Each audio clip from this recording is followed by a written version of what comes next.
Saint মার্টিনে হচ্ছে কি আসলে? সেন্ট মার্টিনটা হচ্ছে কি, এটা প্রবাল দ্বীপ না। প্রবাল দ্বীপ না, এটা প্রবাল দ্বীপ না, এটা হচ্ছে, এটা স্যান্ডস্টোন, এটা বেস। প্রবাল দ্বীপ হয় যে এই যে আপনার নিদারিয়া, এই যে সিলেন্ট্রেট যে প্রাণীটা, এই প্রাণীটা ক্যালসিয়াম কার্বনেট নির্গত করে একটা শেলের মতো করে, করতে করতে ওই শেলগুলি জমে জমে জমে জমে যখন অনেক হয়ে যায়, তখন যে দ্বীপ হয়, সেই দ্বীপ হচ্ছে প্রবাল দ্বীপ বা কোরাল রিফও বলা হয়, অনেক সময় কোরাল রিফও বলা হয়। এটা হচ্ছে যে আমাদের যে এই চিটাগাংয়ের যে এন্টিক্লাইন, যে ইসের দুটো প্লেটের ফলে যে রাইস করছে তাদের এন্টিক্লাইন, ওইটারই একটা অংশ।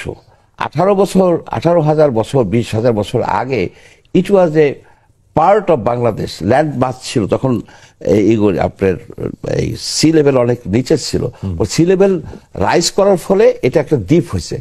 এই দ্বীপের প্রায় 8-10% জায়গায় আপনার কোরাল আছে।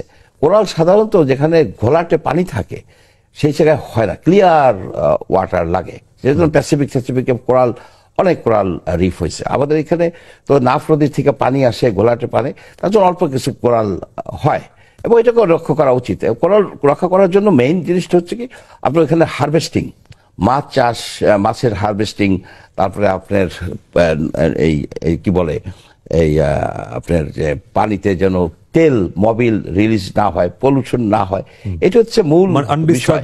আর কিন্তু মানুষ গেলে যে কোরাল, এই দ্বীপটা তো কোরাল দ্বীপ না, বেসিক্যালি ইটস এ নর্মাল দ্বীপ। পাশে আশেপাশে কিছু কোরাল আছে, যে পড়ে যাবে, ডুবে যাবে, এটা একটা অর্বাচীনের ধারণা।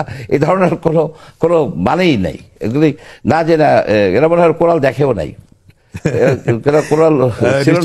সেন্ট মার্টিন যদি সরকার এখানে পর্যটন রেস্ট্রিক্টেড করেছে, এটি নিয়ে স্থানীয় একেবারে একটা অন্যায় কাজ হয়েছে। এটার কোনোই বাস্তবতা নাই, এটা কোনোই বাস্তবতা নাই।